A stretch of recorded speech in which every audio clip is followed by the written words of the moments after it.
Okay, so quickly अगर हम recap करें कि हम क्या कर रहे थे, तो हम बेसिकली एफपीजे की ब्लॉक रैम्स को डिस्कस कर रहे थे। ब्लॉक रैम्स हमने कहा था कि एक तरह से रजिस्टर फाइल से सिमिलर होती हैं। हमने पहले एक रजिस्टर फाइल की एग्जांपल पढ़ी थी कि अगर एक सेट ऑफ रजिस्टर्स हो और हम चाहते हैं कि किसी एड्रेस पे डाटा आउट आ जाए, तो हमने कहा था एक मक्स लगा लें। और फिर हमने कहा था कि अगर हम राइट करना चाहते हैं किसी एड्रेस पे, तो एक राइट इनेबल का सिग्नल होगा, डाटा इन आएगा और एड्रेस आएगा। तो हमने कहा था कि हम राइट को का सिग्नल जो है उसको हम डीमक से गुजारें तो एक इनेबल सिग्नल बन जाएगा जो हर रजिस्टर से टाई कर दें। इसका फ़ायदा ये होगा कि सिर्फ जिस एड्रेस पे मैं लिखवाना चाहता हूँ उस वाले का इनेबल 1 होगा, बाकी सब 0 होंगे। तो क्योंकि बाकी सब 0 होंगे तो डाटा को हम सबको ब्रॉडकास्ट कर सकते हैं कि डाटा बेशक गलत जगहों पर भी जाता रहे, लेकिन क्योंकि इनेबल ही नहीं जनरेट होगा तो लिखा भी नहीं जाएगा। तो ये हमारी रजिस्टर्ड फाइल की एग्जांपल जो हम मल्टीपल टाइम्स कर चुके हैं। तो मैंने आपको ये कहा था कि कंसेप्चुअली जो अगर इसके आगे मैं इस जगह पे रजिस्टर एक लगा दूं, तो ये कंसेप्चुअली इसमें और ब्लॉक रैम में कोई फ़र्क नहीं है, ये एक तरह की ब्लॉक रैम बन जाती है। सिर्फ ये है कि ये एक रजिस्टर यानी कि एक साइकिल बाद डाटा आउट होगा, एक ये फ़र्क है। और दूसरा ये है कि अमूमन रजिस्टर्स जो हैं उनसे मिल जोड़ के जो रैम बनाते हैं वो छोटे साइज़ की बनाते हैं। जब बड़े साइज़ की बनानी हो तो फिर ब्लॉक रैम जो बने बनाए एफपीजे के अंदर ऑलरेडी रिसोर्सेज के तौर पर पड़ी होती है। तो ये हमारे सिग्नल बने थे कि एड्रेस, राइट नेबल, डाटा इन और डाटा आउट। ठीक है, तो उसके बाद हमने जो फर्दर चीज़ डिस्कस की वो ये थी कि कह लें कि आपका एक तो जो अभी तक जो हमने देखा रैच फाइल से रैम, हमने देखा कि उस किस्म का कंसेप्चुअल मॉडल है। उसमें एक फ़र्क ये होता है कि रैम डुअल पोर्ट होती है। डुअल पोर्ट का मतलब है कि जैसे एक ये पोर्ट, ये सारे सेट ऑफ सिग्नल है, ऐसा ही एक और सेट ऑफ सिग्नल्स भी आप यूज़ कर सकते हैं। तो पहले वाले को आप पोर्ट ए कह देंगे, दूसरे वाले को पोर्ट बी कह देंगे। तो ये आपके पास एक एक फ़र्क ही हमने डिस्कस किया। दूसरा ये था कि इसकी विड्थ और डेप्थ कन्फिगरेबल है। विड्थ और डेप्थ कन्फिगरेबल होने का मतलब क्या है कि आपका विड्थ जो है 1 भी हो सकती है, 2 भी हो सकती है, 4 भी हो सकती है, 8 भी हो सकती है, 16 भी, 32 भी। और ये विड्थ और डेप्थ से मुराद ये थी कि जो आपके हमने लेट से के अंदर अगर रजिस्टर इस जगह पे बनाए हुए थे, तो उन रजिस्टर्स की जो ये साइज है इसको हमने कहा था कि ये विड्थ है, और जो नंबर ऑफ लोकेशंस थी, नंबर ऑफ लोकेशंस जो थी उसको हमने कहा था डेप्थ, कि कितनी लोकेशंस है। ठीक है, तो ये दो चीज़ें बड़ी थी। तो इसका मतलब है कि आपकी ये भी हो सकता है कि ये विड्थ 1 हो लेकिन डेप्थ पूरी 16 किलो बिट हो। ये भी हो सकता है कि हम इसको इधर से उठाकर इधर लगा दें तो हमारे पास 2 बिट हो जाए लेकिन डेप्थ हाफ हो जाए। तो इधर हर स्टेप में मैंने हाफ करता गया हूँ, यानी 16 अगर 2 बिट होंगी तो 8 के हो जाएगी, 4 होगी तो 4 के हो जाएगी, 8 होगी तो 2 के हो जाएगी, और अगर 32 हुई तो 512 तक हमारी डेप्थ आ जाएगी। ओके, सो ये दूसरी चीज़ हमने देखी थी ब्लॉक रैम की, और ये हम इसको कन्फिगर कर सकते हैं कि क्या विड्थ रखनी है। ठीक है, तो दूसरा हमने ये देखा था कि विड्थ यानी विड्थ से मुराद क्या है, ये वाला है आपका के जो इधर लिखा हुआ है। मैंने इधर के -1 डाउन टू 0 के बजाय के डाउन टू 0 लिखा हुआ है, but actually it will be के -1 डाउन टू 0, मगर मैं स्लाइड्स को क्लटर नहीं करना चाह रहा। डेप्थ जो होगी वो आप उससे डिटरमिन होगा कि आपका एड्रेस कितनी बिट का है। फॉर एग्जांपल अगर 512 डेप्थ है तो इसका log बेस 2 आता है 9। सो इसका मतलब है कि ये आपके पास 8 डाउन टू 0 होना चाहिए। ठीक है, अगर आप 32 बिट वाइड और 9 एड्रेस की बिट्स होंगी, या जिसको हम 8 डाउन टू 0 कहते हैं। इसी तरह अगर मैं 16 बिट की बनाऊं, यानी ये 15 डाउन टू 0, तो आपका 1K डीप होगा, यानी टोटल लोकेशन 1K होंगी, और 1K 1024 जो है वो 10 बिट में आता है। हमें log बेस 2 लेना होता है डेप्थ का, उससे हमें पता चलता है कितनी बिट आएंगी। ये अगर 2K हो तो 11 बिट हो जाएंगी, 4K हो तो 12 बिट हो जाएंगी, 8K हो तो 13 हो जाएंगी, और 16K हो तो 14 बिट्स आपकी पूरी बन जाएगी। ठीक, तो इन दी एंड आपका डेप्थ थी नंबर ऑफ लोकेशंस। ठीक है, सो टोटल हमने कहा था कि लोकेशंस कितनी है। सो लेट से आखिरी जो है वो 511 है, पहली 0 लोकेशन है, 1 है, 2 है एंड सो ऑन। तो ये एड्रेस की कितनी बिट आनी चाहिए, ये डिटरमिन करेगा कि 511 कितनी बिट्स में आ जाता है, और उसके लिए हम लॉग बेस 2 लेते हैं। तो अगर मैं ऑल वंस लिखूं तो मैं 9 वंस लिखूं तो 511 बन जाएगा, ठीक है। इसी तरह 10 वंस लिखूं तो 1023 या 1k-1 बन जाएगा एंड सो। तो ये पीछे थॉट थी जिसकी वजह से हम लॉग बेस 2 लेते हैं। सो ये हमने डिस्कस किया था लास्ट टाइम। और दूसरा हमने कहा था कि नॉर्मली इसके अलावा मतलब रेज फाइल में अमूमन बाइट इनेबल हम उस तरह यूज नहीं कर रहे होते, लेकिन इसमें बाइट इनेबल्स होते हैं। बाइट इनेबल का मतलब ये है कि अगर ये 32 बिट की मेमोरी, 32 बिट का रजिस्टर है, तो हम इसमें यूं भी लिखवा सकते हैं कि कौन कौन सी बाइट में डाटा आना चाहिए, किस किस पे नहीं जाना चाहिए। तो इसका नेट इफेक्ट ये बनता है कि आपका जो राइट का सिग्नल है वो सिंगल बिट का नहीं रहता, बल्कि जितनी भी विड्थ है उसको डिवाइड बाय 8 कर देंगे। 8 से नीचे तो खैर एक ही राइट इनेबल बन जाएगा, लेकिन 8 हो तो सिंगल राइट इनेबल है, 16 हो तो 2 बाइट बनती है, तो इसका मतलब है byte enable n divide by 8 यानी 16 डिवाइड बाई 8 करेंगे तो दो बिट का आ जाएगा। तो इसका मतलब होगा अगर दोनों पे 1 1 आ रहा है तो इन दोनों पे लिखवा दो, अगर एक पे 1 आ रहा है तो इस पे लिखवा दो। इसी तरह अगर 32 बिट का हुआ तो 32 डिवाइड बाई 8 आपके पास बनता है 4, सो 4 बाइट इनेबल आपको बन जाएगा, ठीक है। तो एक और इसमें फर्क ये हमने डिस्कस किया। और फिर हमने कहा कि एक और चीज़ ये होती है कि डुअल क्लॉक होती है, यानी दोनों पोर्ट्स अलग-अलग क्लॉक पे चल सकती हैं। तो block RAM can be used for clock rate conversion. एक क्लॉक रेट पे डाटा आ रहा है, दूसरे क्लॉक रेट पे आपने उसको उठाना है, तो आप दरमियान में ब्लॉक रैम लगा सकते हैं।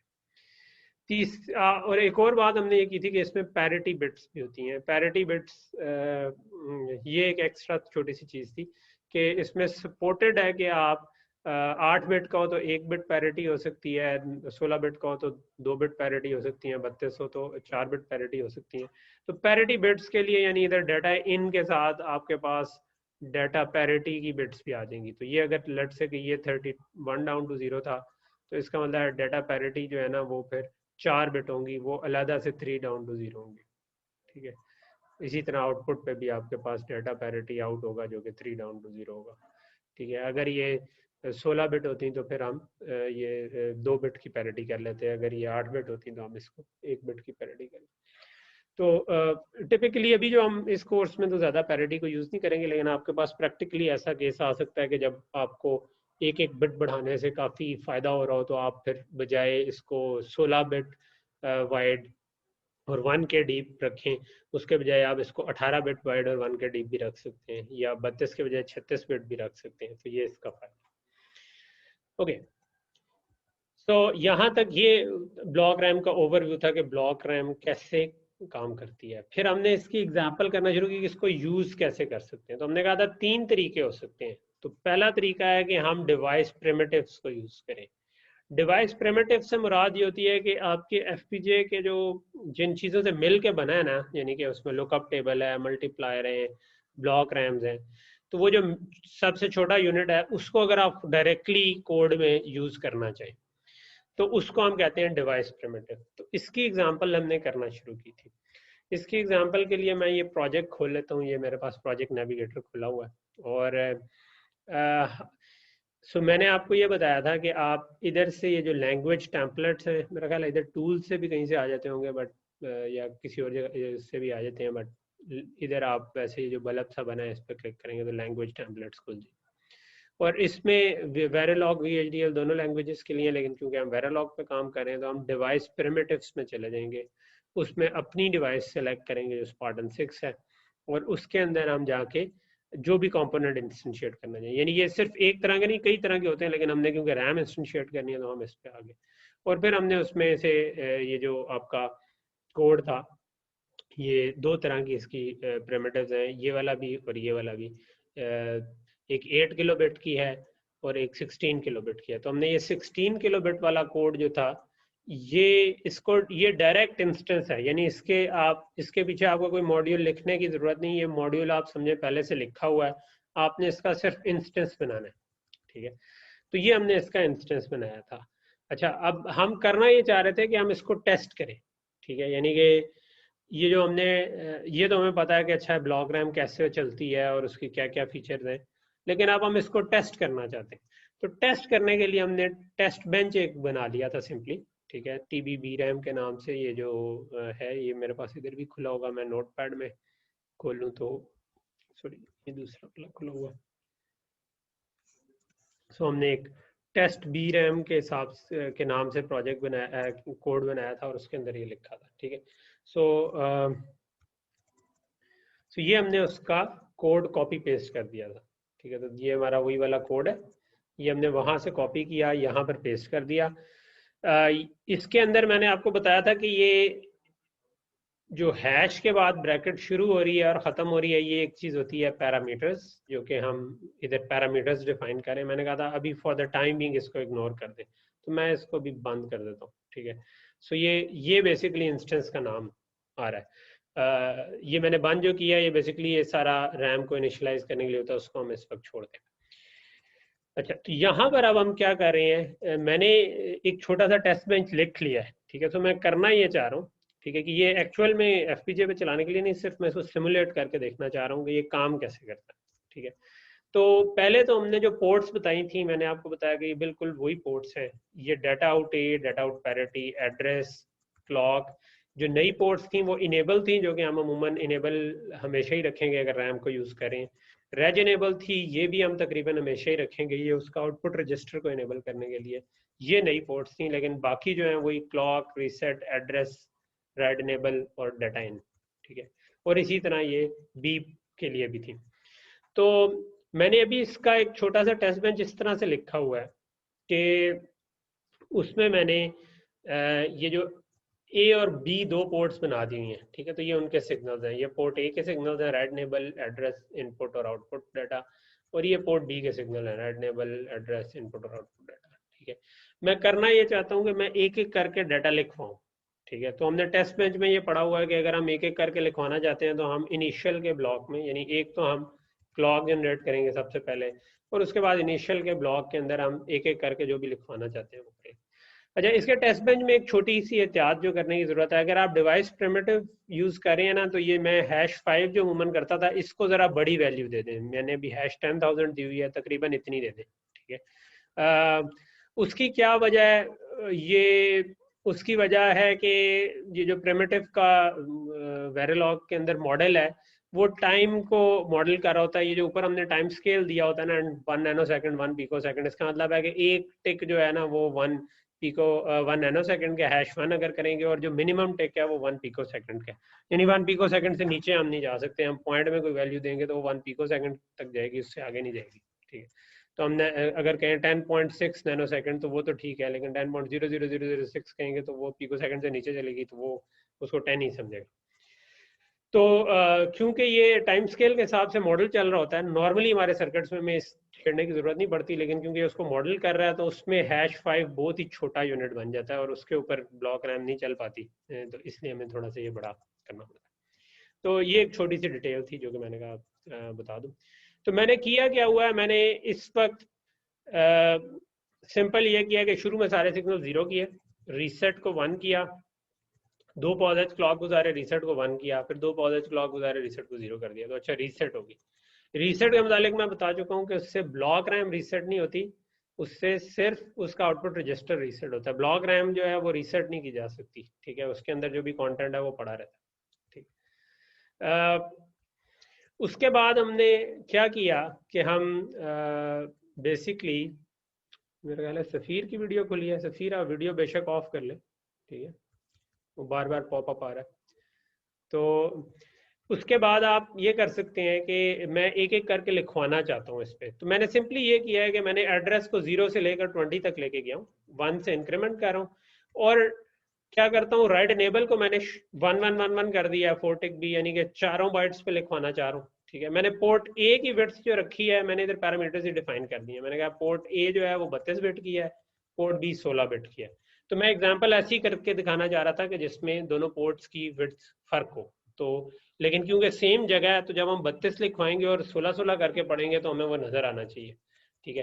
तो अगर 32 बिट है तो हमने कहा था 512 डीप बन सकती थी, तो एड्रेस की बिट इस वजह से 9 है, ठीक है।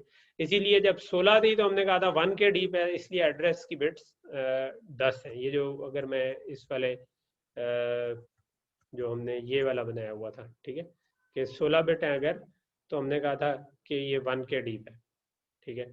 तो इसका मतलब है कि 10 बिट्स आएंगी, 32 है तो 512 डीप है, इसका मतलब है 9 बिट्स आएंगी एड्रेस की, ठीक है। तो ये हमारे पास वही चीज़ इस जगह पर हमने किया, ठीक है। 16 है तो 10 बिट, 32 है तो 9 बिट। अच्छा, उसके बाद जो मतलब मैंने राइट एनेबल को एक ही दफ़ा 1 किया और उसके बाद मैंने 20 साइकिलों में यानी सिंपल जिस तरह सी का फॉर लूप है उसी तरह का इधर भी फॉर लूप है कि एड्रेस को 0 से शुरू किया, एड्रेस लेस देन 20 हो जब तक एड्रेस प्लस प्लस करना था।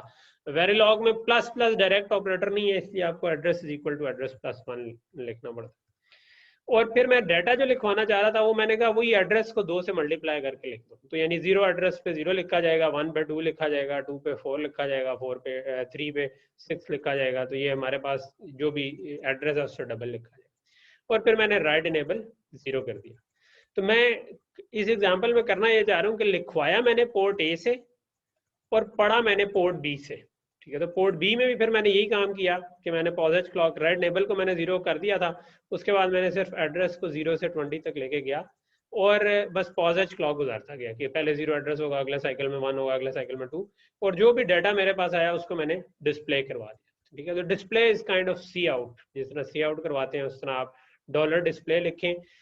यहाँ पर कहीं पे कोई डिजिट आ जाए तो वहां पर %d लिखेंगे तो वो डेसिमल में प्रिंट हो जाएगा। तो यहाँ पर मैंने एड्रेस बी को प्रिंट करवाना था, मैंने इसको लिख दिया %d और बाद में इन्वर्टेड कॉमास के बाद कॉमा लगा के मैंने बता दिया कि भाई एड्रेस बी प्रिंट होना है। इसका मतलब है जो सबसे पहला %d है वहाँ पे एड्रेस बी आएगा, जहाँ सेकंड %d है वहाँ पे आउटपुट आएगी। तो यानी मैं एड्रेस और डाटा दोनों को प्रिंट करा। तो आगे भी कोड लिखा हुआ है, लेकिन लेट्स से कि मैं पहले इसी को चेक करना चाहता हूँ कि मैंने 20 लोकेशंस पे 0 से लेकर 19 तक गया, लेकिन मैंने जो लिखवाया वो 0, 2, 4, 8 इस तरह से लिखवा दिया। और उसके बाद मैंने पढ़ा पोर्ट बी से। अब before I run this simulation, मेरा आप लोगों से सवाल है कि अगर मेरे पास ये रैम थी, इसकी एक पोर्ट पे मैंने 32 बिट थी जिससे मैंने लिखवाया, तो मैंने लिखवाता क्या, यहाँ पर 0 लिखवा दिया, यहाँ पे 2 लिखवा दिया, यहाँ पे 4 लिखवा दिया एंड सो ऑन। अगर मैं इसको 16 बिट समझ के पढ़ूं, दूसरी पोर्ट की बिट 16 बिट है, सेम चीज है, यानी ये मैंने बनाई अलग है, तो पहली दफा क्या आउटपुट आनी चाहिए? 0 से पढ़ूं तो क्या आना चाहिए?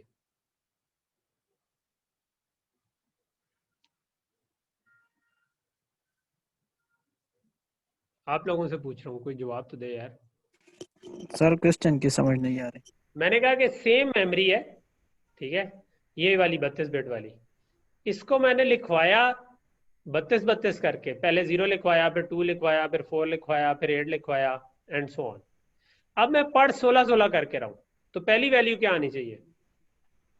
सर पहली वाली में पुरानी वैल्यू होगी। पुरानी कौन सी? जो पहले ही पड़ी होगी इसमें।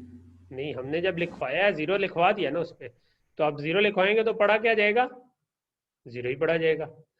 जब मैं 16 करके पढ़ूंगा तो पहले ये 0 पढ़ा जाएगा, लेकिन यहाँ पर भी MS-20 में भी तो 0 ही है, तो पहली दफा भी 0 पढ़ा जाएगा, दूसरी दफा भी 0 पढ़ा जाएगा, तीसरी 0 एड्रेस पे 0 होना चाहिए, 1 पे भी 0 होना चाहिए, 2 एड्रेस पे 2 पढ़ा होना चाहिए, 3 एड्रेस पे फिर 0 होना चाहिए, ठीक है, 4 एड्रेस पे, क्योंकि अब एड्रेस मेरा चेंज होता जा रहा है, ठीक है।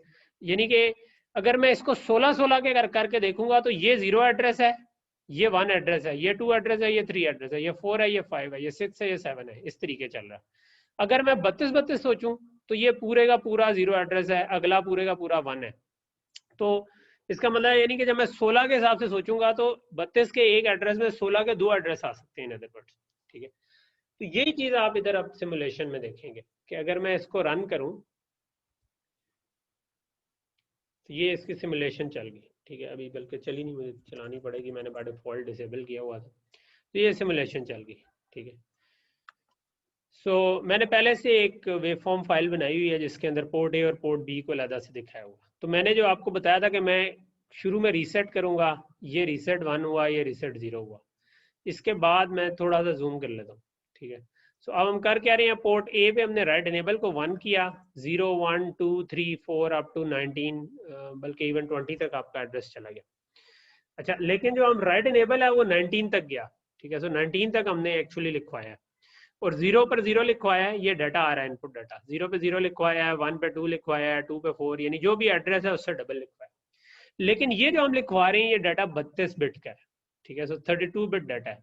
इसको अगर मैं रीड 16-16 करके करूं, जो मैं पोर्ट बी से रीड करूंगा इसके फौरन बाद, तो यहाँ पर पोर्ट बी से रीड करना मैंने शुरू किया, तो आप यहाँ पर देखें कि मैंने 0 एड्रेस दिया जिस वक्त, जिस ये जो मार्कर जहाँ पर इस वक्त येलो लाइन लगी है, यहाँ पर 0 एड्रेस इसको मिला, इसने अगले साइकिल में 0 ही डाटा दिया, ये डाटा 0 चलता आ रहा है।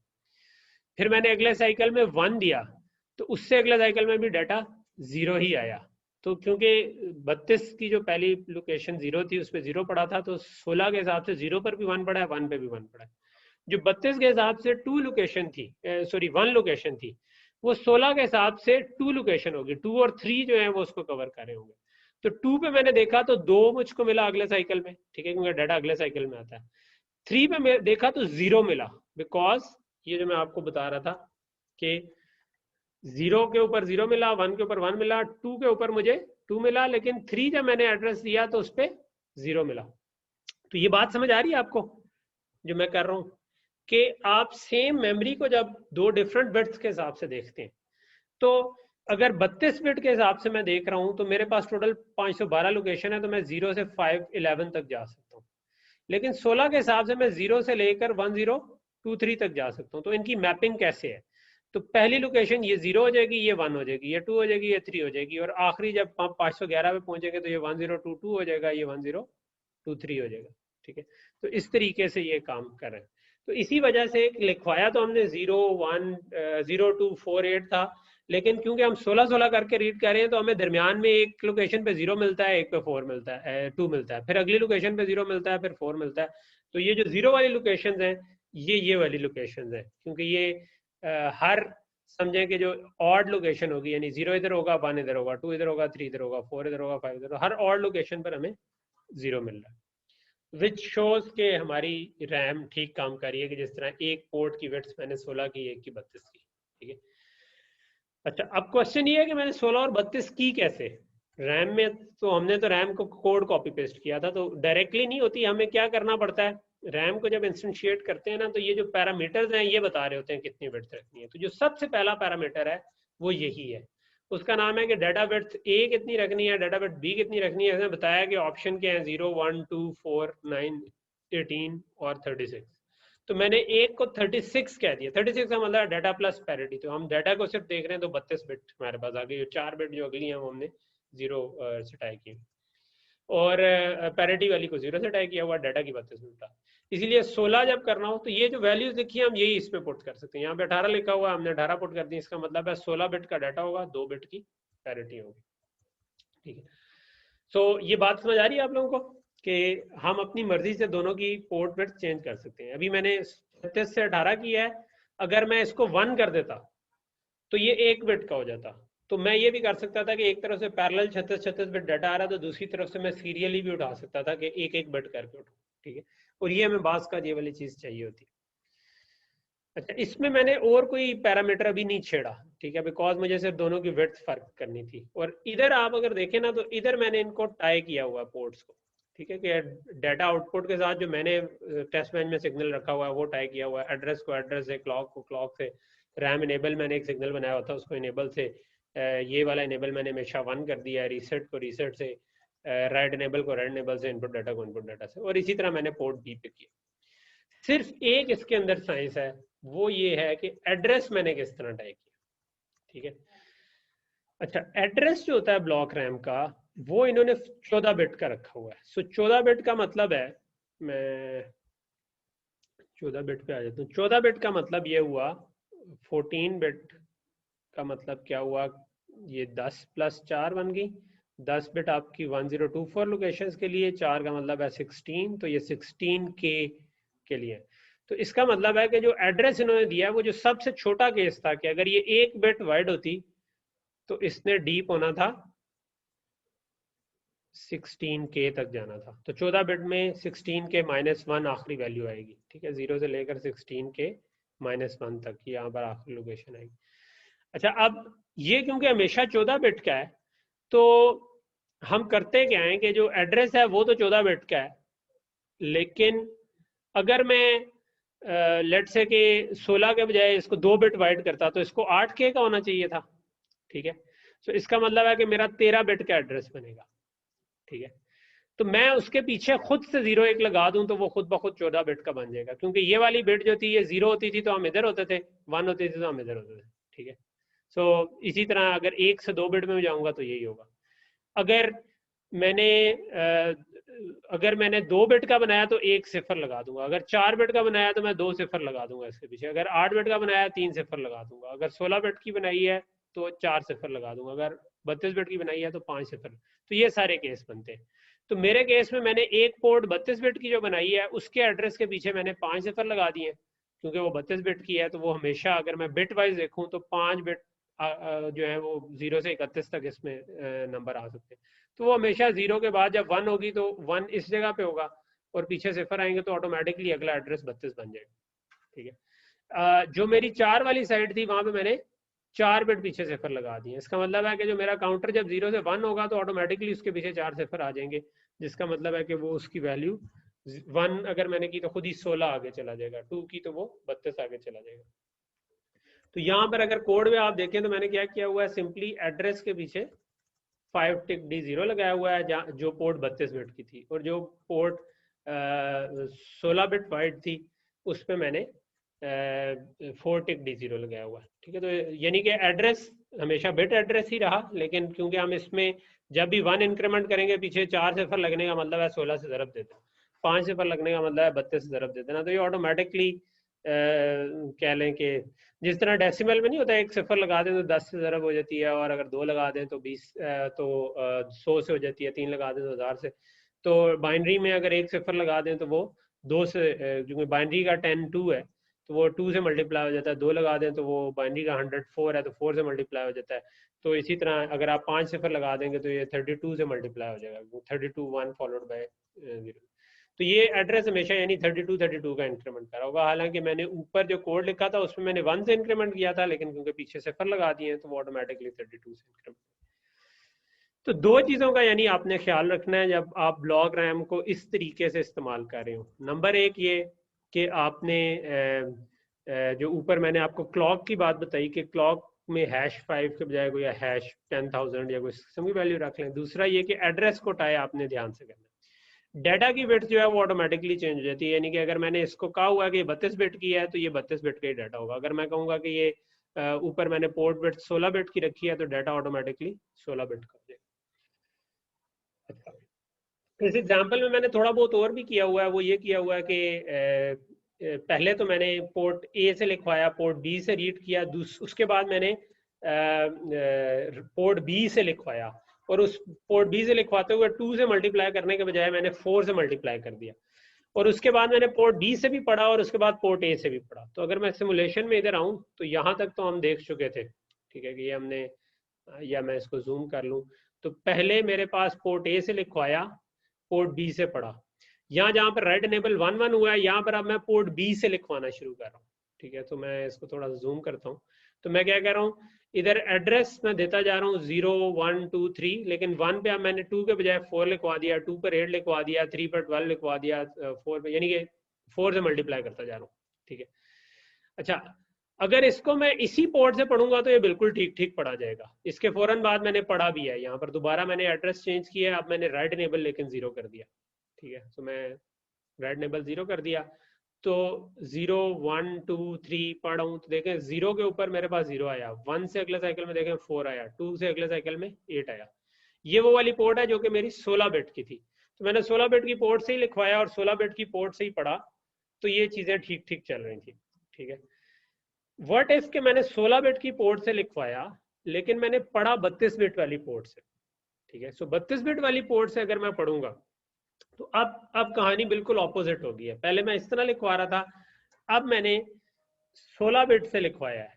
तो 16 बिट से लिखवाया है, इसका मतलब है कि अगर ये टोटल 32 बिट चौड़ी मैं अज्यूम करूं तो मैंने इधर 0 लिखवाया है, इधर 4 लिखवाया है, इधर 8 लिखवाया है। अगर मैं हेक्स में कहूँ तो 12 जो है वो C होता है, ठीक है। फिर उसके बाद 1 0 आ जाएगा, फिर 1 4 आ जाएगा, फिर 1 8 आ जाएगा, फिर 1 C आ जाएगा, ठीक है। ये हेक्स में इस तरह से चलता जाएगा।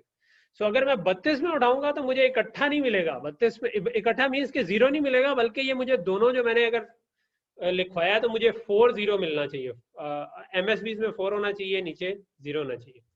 तो अब अगर मैं इसका रीड वाली लॉजिक देखूं कि यानी ये जो मैंने लिखवा दिया, ये राइट इनेबल मेरा यहाँ पर 0 हुआ था, यहाँ से पहले मैंने इसी पोर्ट से पढ़ा, इसके बाद मैंने पोर्ट बी से पढ़ा। अब पोर्ट बी पे मैं एड्रेस क्या दे रहा हूँ 1 2 3 4 अप टू 19 या 20। तो यहाँ पर आप देखें, यहाँ पर मेरे पास 0004, उसके बाद 40, फिर 008 सी, ठीक है, ये जिस तरह मैं आपको उधर दिखा रहा था स्लाइड पे कि C8 होगा, फिर 1410, फिर 1C18, फिर 2420, फिर 2C28, ठीक है। तो बिल्कुल स्लाइड की तरह कि 004 000 C8 1410 1C18 फिर 2420 इस तरीके से बढ़ा होगा, ठीक है। ये मैंने हेक्स में डिस्प्ले करवाया हुआ है, पहले मैं नीचे वाला डाटा मैं डेसिमल में कर रहा था, हेक्स में मेरा, ताकि पता चल सके कि 16 बिट इधर है 16 बिट उधर। ओके, ये तो था हमारा पहला तरीका डिवाइस प्रिमिटिव्स के साथ करने का। दूसरा तरीका जो है वो है कोडिंग एग्जाम्पल का, ठीक है। तो मैं इस सिमुलेशन को बंद करता हूँ और मैं यहाँ पर दूसरा ये इन्हीं लैंग्वेज टेम्पलेट्स में जाए ना, तो एक तो डिवाइस प्रिमिटिव थी, यानी कि उसका ब्लॉक डायरेक्टली यूज करो। दूसरा था कि आप जो सिंथेसिस कंस्ट्रक्ट्स में इन्होंने कोडिंग एग्जांपल दी हुई है, ठीक है, उनमें से रैम को डालें, ठीक है। इसके अंदर आपको थोड़ा सा ज्यादा काम करना पड़ेगा, लेकिन इसके भी कुछ फायदे हैं, ठीक है। यहाँ से चाहे तो सिंगल पोर्ट उठा लें, चाहे तो डुअल पोर्ट उठा लें, ये हर तरह का इन्होंने कोड दिया हुआ है, ठीक है। इस कोड को कॉपी पेस्ट करेंगे और इसके अंदर आप यहाँ पर एंगल ब्रैकेट्स लगी हुई हैं, इधर आप अपनी मर्जी के नाम दे देंगे, ठीक है। तो यहाँ जहाँ रैम विड्थ आ रहा है वहां पर आप जो भी आप नाम देना चाहें, जहाँ जहाँ पर डेप्थ आ रहा है उसी तरह करना है।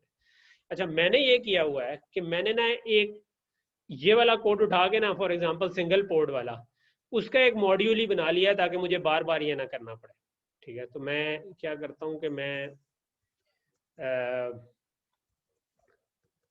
दूसरा प्रोजेक्ट खोल रहा हूँ, इसके अंदर मैंने ये जो कोड लिखा हुआ है ना, ये बी रैम का, ये मैंने वही उठाया हुआ और उसमें वो विड्थ वगैरह चेंज कर ली है। मैं इसको अगर इधर खोल लूँ तो ज़्यादा अच्छा होगा, ठीक है। ओके, तो ये वाला जो कोड है ना, इसमें मैंने बाहर से पैरामीटर ले लिए कि कितनी विड्थ रखनी है, कितनी डेप्थ कितनी एड्रेस की विड्थ रखनी है, कोई डाटा फाइल से तो नहीं उठाना, और वो मैं डाटा फाइल का आपको बाद में बता दूँ। तो ये कोड अगर आप चलाएंगे तो ये एक सिंगल पोर्ट ब्लॉक रैम है, जो कि मैंने उधर का ही कोड चेंज किया हुआ है, और इसमें आप इसको अपनी मर्जी का सेट कर सकते हैं, ठीक है। फॉर एग्जाम्पल अगर मैं इसका टेस्ट बेंच देखूँ, तो मैंने टेस्ट बेंच में ब्लॉक रैम बनाते हुए यहाँ पे पैरामीटर्स में बता दिया कि भाई इसकी विड्थ आप रखो, जो ऊपर मैंने पैरामीटर 32 डिफाइन किया हुआ है, और इसकी आप 32 है तो 9 बिट की रख लो, यानी अभी मैंने सिंगल ब्लॉक रैम बनाई है। उसके बाद मैंने कहा अच्छा भाई आप डाटा फाइल से उठा लो और उसको 0 से लेकर 10 एड्रेस तक इनिशियलाइज करा दो, ठीक है। तो इसमें जो अच्छी बात है वो ये है कि आप डाटा को इनिशियलाइज करें, डाटा को आप उसमें भी इनिशियलाइज कर सकते थे। वो आप कैसे कर सकते थे, जो मैं पुराने वाले टेस्ट बेंच पे अगर आ जाता हूँ, जो डिवाइस प्रिमिटिव वाला था, उसमें ये जो डाटा लिखा है आप इसमें अगर ये जिसके साथ पी लगा है ये पैरिटी है, जिसके साथ पी नहीं लगा हुआ ये डाटा है, ठीक है। तो ये मैंने थोड़ी देर पहले ट्राई भी किया था, तो इसलिए मैंने भी कमेंट किया हुआ है कि यहाँ पर मैंने कोई रैंडम वैल्यू दे दी, तो मैंने जब रीड किया तो मुझे यही वैल्यू मिली, तो इससे वो इनिशियलाइज किया जा सकता है। और इसके अंदर भी इनिट फाइल की ऑप्शन होती है कि अगर आपको बताना चाहें कि भाई एक किसी फाइल से डाटा को उठा सके। अच्छा, लेकिन इसके अंदर भी यही चीज है, ये वाला इनिशियल का ब्लॉक है, ये कर रहा है कि हेक्साडेसिमल में फाइल, मैंने बाहर जो भी फाइल इनपुट पास की होगी पैरामीटर, उसको उससे रैम को इनिशियलाइज कर देगा और स्टार्ट से एंड एड्रेस तक बता देंगे, ठीक है। फॉर एग्जांपल मैंने टेस्ट बेंच में कहा हुआ डाटा फाइल 1 से इनिशियलाइज करो, तो मैंने वहां पर एक पहले से डाटा फाइल से इनिशियलाइज करो, तो उसके अंदर मैंने हेक्साडेसिमल में वैल्यू लिखी हुई है कुछ ना कुछ, ठीक है। तो ये अब इनसे ऑटोमेटिकली इनिशियलाइज हो जाएगा। मैंने उसको कहा हुआ है 1 से 10 तक करो, तो ये डाटा फाइल बड़ी है लेकिन इसकी 10 वैल्यूज तक वो इनिशियलाइज कर देगा, ठीक है। टेस्ट बेंच में मैंने वैसे जो भी कोड लिखा हुआ है वो यही लिखा हुआ है कि मैं इस तरह की, अच्छा अगर आप कोडिंग एग्जांपल से बनाते हैं ना, तो फिर आपको ये कोड अपने कोड के अंदर एम्बेड करना पड़ेगा कहीं पे। मैंने क्योंकि मॉड्यूल बना लिया तो मैं इस मॉड्यूल का इंस्टेंस बना सकता हूँ, ये मैंने इंस्टेंस बनाया हुआ है टेस्ट बेंच में, और इसके अंदर मैंने फॉर एग्जांपल अभी कोड लिखा हुआ है जो कि 0 से 20 तक पड़ा है, तो अगर ये सही से इनिशियलाइज हुआ तो ये हमें पहली कह लें कि 10 वैल्यू जो है वो इनिशियलाइज हुई होंगी, बाकी जो होंगी वो 0 ही होंगी या x होंगी, जो भी वैल्यूज होंगी। तो ये अब वेव फॉर्म चल गई, और अगर मैं इसको देखूं तो आप मे बी इसको मैं हेक्साडेसिमल में देख लेता हूँ। तो आप ये देखो कि जो फाइल के अंदर वैल्यू थी 400 थी, उसके बाद आपके पास 404, 408 इस तरह की वैल्यूज थी, ठीक है। तो ये डाटा फाइल के अंदर जो वैल्यूज थी ये उनसे इनिशियलाइज होगी खुद ही से ब्लॉक है, ठीक है। तो ये आपको फाइल जो डाटा फाइल है ये फिर आपको या तो इसका पाथ देना पड़ेगा या आपको उस जगह पर रखनी पड़ेगी जो आपका प्रोजेक्ट है, तो वो ऑटोमेटिकली Xilinx उधर से उठा लेगा। जो मैं ए जो था आखिरी यानी 10 के ऊपर मुझे वैल्यू मिली है, लेकिन उसके बाद 11 से x आ गया क्योंकि हमने बाकी को इनिशियलाइज नहीं किया हुआ। तो ये अब हमारा दूसरा तरीका है ब्लॉक रैम को इस्तेमाल करने का। ऑब्वियसली मैं चाहूँ तो ये भी कर सकता हूँ कि मैं पहले यहाँ पर अगर मैं चेंज कर दूँ, ये मैंने कमेंट आउट किया हुआ है कि मैं जिस तरह दूसरी एग्जांपल में किया था कि पहले मैं 0, 10, 20 इस तरह से वैल्यू लिखवा लूँ और उसके बाद पढ़ूँ, तो फिर ये इनिशियलाइज वाली वैल्यू ओवरराइड हो जाएंगी और मुझे नई वैल्यूज मिल जानी चाहिए क्योंकि मैंने लिखवा दिया, ठीक है। चलो इसको वेब फाइल को अलर्ट से मैं नहीं सेव करता, क्या हो यार। अच्छा इसको करना था, इसको नो करना था। ओके, इसमें मैंने चेंज की थी और दोबारा चला देता हूँ, ठीक है। तो अब मैंने इसके अंदर चेंज की हुई है कि बजाय अब शुरू में 404 वगैरह आने के, अब मैंने पहले लिखवाया है, राइट, इनेबल 1 किया है, ठीक है। तो मैं अगर सारे डाटा को कह देता हूँ तो 1 पे 20, 2 पे 1 पे 10, 2 पे 20 इस तरह लिखवाया हुआ है, ठीक है। जब रीड भी करूंगा तो मेरे पास 0 पर 0 आ रहा है, 1 पे 10 आ रहा है, 1 यानी जब अगले साइकिल में डाटा है 10, 2 इससे रीड किया तो 20 आया, 3 से किया, तो अब बजाय वो जो वैल्यू पहले मैंने लिखी हुई थी उसके बजाय जो मैंने राइट किए हैं वो आ रही है। अच्छा मैं करूंगा ये कि ये मैं ना कोड जो है ना ये अपलोड कर दूंगा उस पे ड्रॉपबॉक्स वाले फोल्डर में, उसका लिंक मैं ये यूट्यूब वीडियो की डिस्क्रिप्शन में भी डाल दूंगा अगर किसी ने ये वाले टेस्ट बेंच यूज़ करने हुए, ठीक है। तो मैं दोनों टेस्ट बेंच ही हैं बेसिकली, उनके अंदर इंस्टेंस बना हुआ है, तो ताकि आप लोग अगर खुद टेस्ट बेंच को ये जो टेस्ट बेंच वाला कोड है ये सिंथेसाइजेबल नहीं है, ठीक है। लेकिन ये हमें बता रहा है कि ब्लॉक रैम काम कैसे कर रही है। तो आप अगर इस तरह से इसको यूज करना चाहें, ये वाला बी रैम का मॉड्यूल बना दें, या जो दूसरा हमने टेम्पलेट से इंस्टेंस कॉपी पेस्ट किया वो आपने सिंथेसाइजेबल कोड में कॉपी करेंगे तो वो बिल्कुल ठीक सिंथेसिस खुद ही से हो जाएगा और ठीक ठीक चलना शुरू हो जाएगा। तो कोई क्वेश्चन तो नहीं है, यहाँ तक चीज समझ आई? कोई हुआ कर दे यार, ठीक है। अच्छा जो बेसिक इनमें अगर मैं देखूं तो डिवाइस प्रिमिटिव वाली अगर आपको एक बी रैम चाहिए तो अच्छी ऑप्शन है, बहुत इजी इंस्टेंसिएशन है, सिर्फ कॉपी पेस्ट करना है। लेकिन ये कोड डिवाइस स्पेसिफिक हो जाता है, किसी और एफपीयू जाएंगे तो मसला हो जाएगा। जो कोडिंग एग्जांपल से बनाई है उसमें अगर मैं बड़ी बी रैम बनाऊंगा तो tool automatically multiple block RAM जोड़ के वो बना देगा, तो हमारे लिए जरा आसानी हो जाएगी अगर मुझे बड़ी ब्लॉक रैम चाहिए। डिवाइस स्पेसिफिक भी नहीं है, लेकिन इसमें थोड़ा सा काम करना पड़ता है, कोड को चेंज करना पड़ता है। एक तीसरी ऑप्शन मैंने कोर जनरेटर की है कि उससे जनरेट करें, वो GUI बेस्ड है, ईजी है, लेकिन उसमें फिर आपको आईपी की फाइल्स हर जगह पर कॉपी करनी पड़ती हैं और जब आप नए वर्जन पे जाएंगे Xilinx के तो तब भी प्रॉब्लम हो सकती है। तो ये वाली चीज़ें थोड़ी सी ख्याल रखना। चले हम यहाँ पे रुकते हैं और